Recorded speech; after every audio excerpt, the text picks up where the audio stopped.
আল্লাহ কয় আজরাইল আর কার জান কবজ করতে তোমার কষ্ট লাগলো রে? না, এজন্য আল্লাহ পাক রব্বুল আলামিন কয় আজরাইল রে, পৃথিবীর কোন মানুষের জান কবজ করতে তোমার কষ্ট লাগছেনি? মালাকুল মউত আজরাইল কয় আল্লাহ, দুইজন মানুষের জান কবজ করতে আমার বড় কষ্ট লাগছে।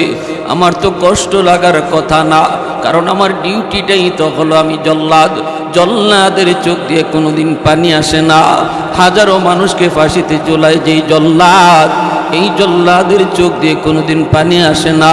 এরপরও মালাকুল মউত আজরাইল আলাইহিস সালাম কয় দুইজন মানুষের জান কবজ করতে আমার বড় কষ্ট হয়েছে।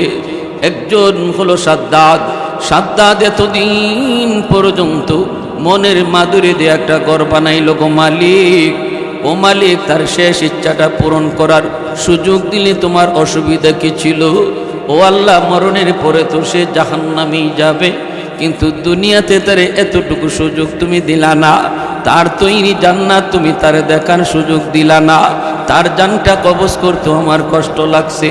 আল্লাহ কয় আজরাইল আর কার জান কবজ করতে তোমার কষ্ট লাগলো রে? আজরাইল আলাইহিস সালাম কয় আল্লাহ, সমুদ্রের ভিতরে একটা জাহাজ, এই জাহাজের ভিতরে যতগুলি যাত্রী, সবগুলি যাত্রী সমুদ্রে ডুবে মরল, কিন্তু একজন মহিলাকে আল্লাহ তুমি তোমার কুদরতে বাঁচাইছো, কাঠের উপরে বাসায় বাসায় বাঁচাইছো। মহিলাটা সুস্থ কোনো মহিলা ছিল না, মহিলাটা ছিল গর্ভবতী, পেটে ছিল তার বাচ্চা। ও মালিক, কাঠের উপরে ওই মহিলারে তুমি বাসায় রাখছো, বাঁচায় রাখছো। আল্লাহ যারে বাঁচায়, আল্লাহ যারে বাঁচায় তারে মারার ক্ষমতা কারো নাই। আল্লাহ চাইলে যে কোনো অবস্থা আল্লাহ বাঁচায় রাখতে পারে। বাঁচায় রাখছেন গো মালিক, কিন্তু কিছুক্ষণ পরেই তোমার নির্দেশ আসলো। কি নির্দেশ? কাঠের উপরে যেই মহিলা পেটে তার বাচ্চা গর্ভের সময় কাছে আসছে, ওই অবস্থায় সাগরে ভাসমান অবস্থায় এই মহিলাটা বাচ্চা প্রসব করেছে সাগরে। আল্লাহু আকবার, জোরে কোন। সাগরে বাচ্চা প্রসব করেছে। এই বাচ্চা প্রসব করার পর সে মার দুধ খাবে, মাও তারে দুধ খাওয়াবে।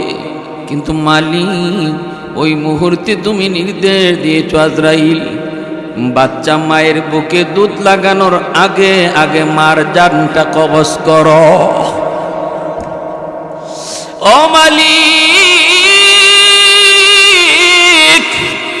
এই বাচ্চাটা অবুঝ নিষ্পাপ বাচ্চাটার কথা ভেবে আমি আজরাইলের চোখ দিয়া পানি চলে এসেছে।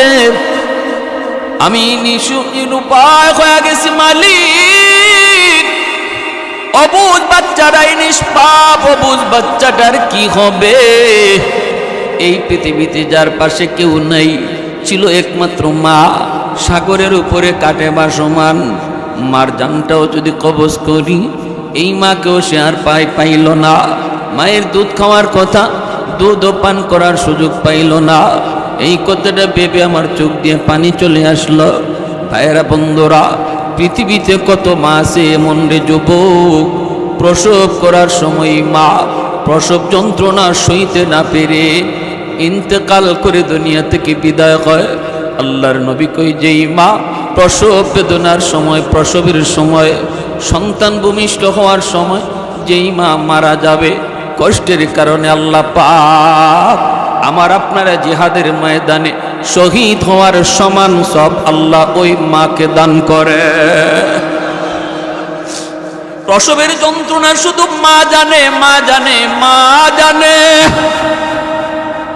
ভাইয়েরা, বন্ধুরা, জন্য বলি, আর যদি কোনো মা সুস্থ থাকে কিন্তু প্রসবের যে যন্ত্রণাটা সে সহ্য করে নেয়, আল্লাহ পাক প্রসবের যন্ত্রণা সহ্য করার কারণে জিহাদের ময়দানে একজন গাজী বিজয়ী হইয়া জিহাদ কইরা ফিরে আসলে যেই সওয়াব আল্লাহ ওই মার আমল নামায় এই গাজী হওয়ার সওয়াব আল্লাহ দান করে।